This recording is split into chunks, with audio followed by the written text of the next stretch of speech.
And it is getting a bit lonely in Washington. I am the only Republican south of Rochester in the United States Congress. We're outnumbered 26-3.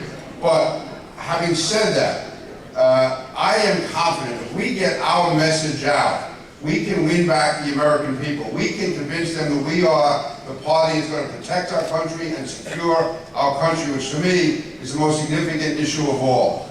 Involving Homeland Security, I think the President has made a terrible mistake in saying he's going to close down Guantanamo. There's any number of reasons I can give you on this. First of all, I've been to Guantanamo. And John Murphy, you in the Marine Corps, you got treated worse every day in Paris Island than those guys have ever gotten treated at Guantanamo. I can tell you that. But very seriously, you go to Guantanamo, it's the prisoners there, the detainees are treated better than prisoners in almost any American prison. There's one medical personnel for every 2 prisoners. They have soccer, they have art classes, they have language classes, they have reading classes. Media coverage when they talk about how terrible they're being treated. The fact is, these are the worst of the worst, and for the President to just unilaterally say, we're going to shut down Guantanamo with no idea where they're going to go. We have no idea where these 241 detainees are going to go. France said they'll take 1.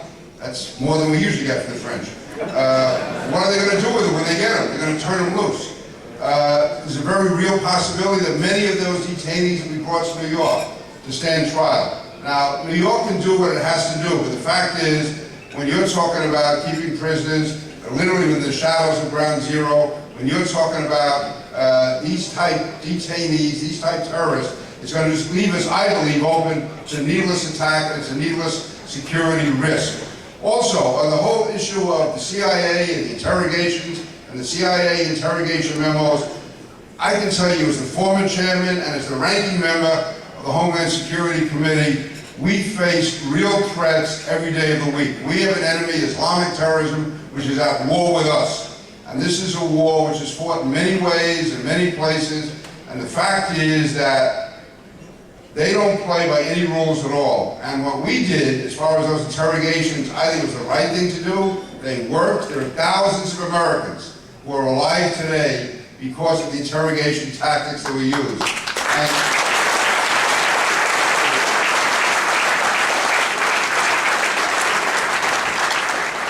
And in saying that, I'm not trying to be overly callous or hard-hearted. I'm talking about realities. That when you talk about waterboarding, you're talking about holding someone's head underwater to let them think they're drowning. They don't drown, there's no damage. And the fact is that it was because of that, which was only used against 3 detainees, that prevented attacks on Los Angeles and other cities in this country, and it worked. And I would just say,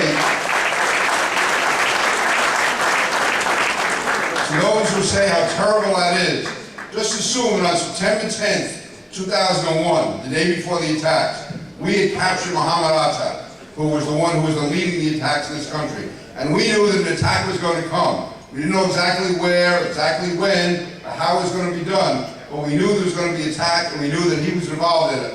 Is anyone really going to say that it would be immoral to have held his head underwater for 30 seconds and saved 3,000 Americans from being burned to death, crushed to death, and literally terrible suffering that comes since then? Let's keep all this in perspective. And to make it even more ridiculous, one of the things which apparently constituted torture was that one of the very top suspects we found out had a morbid fear of insects. And it was decided that they would put a caterpillar in his cell. And that apparently constituted, and they decided not to do it because they had so many mixed legal opinions on it. So what I'm saying is we face an enemy who wants to kill us. And it's absolutely disgraceful to even consider saying that we are going to begin criminal investigations of those people who saved American lives, those people who did what had to be done, those people who were there in those terrible days after September 11th. So we have to get that message out, that President Obama, no matter what his intentions, there's a wing of the Democratic Party when it comes to issues such as national defense and Homeland Security, which is always willing to blame America first, which wants to look the other way, which wants to live in denial. And we have an enemy which is out there every day coming after us. And it's an enemy which, again, it's all over the world, it's here in the United States, and it's an enemy which has struck us before, and will strike us again if we ever again let down our guard. So it's up to us to show that we are the party of security. We are the party that wants to defend America. We're not going to back down to the media. We're not going to back down to the New York Times. We're not going to back down to MSNBC. We are going to stand tall. We're going to carry the fight. And we're going to stand up to make sure that our country is safe and secure.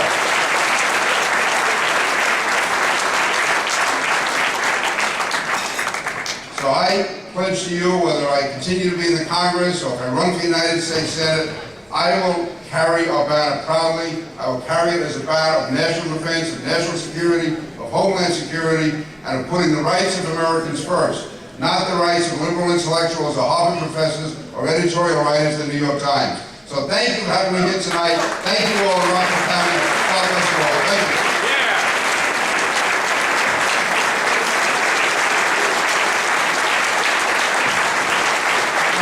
Town Chairman, come up, please. The Congressman Pete King, our keynote speaker for our Lincoln Day dinner. Thank you for your continued support and friendship and undying efforts on behalf of the Rockland County Public Committee. Congratulations. Hi, my name is Tony Scanapico. I'm the chairman of the Republican Party in Putnam County.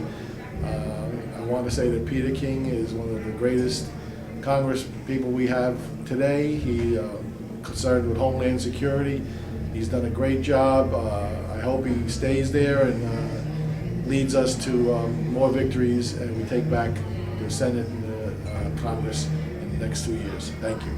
I'm the longest serving elected public official in Rockland County. I've been engaged in government for over 45 years. And I have never found a congressman who speaks so forthrightly and who's so courageous in the stands he takes based on their merit rather than their voter appeal than Peter King. I think he is the golden standard for public servants and for congressmen. And I wish that all the other congressmen in the House of Representatives would look to him to learn how to speak the truth to the people about their concerns. Thank you very much for listening to me.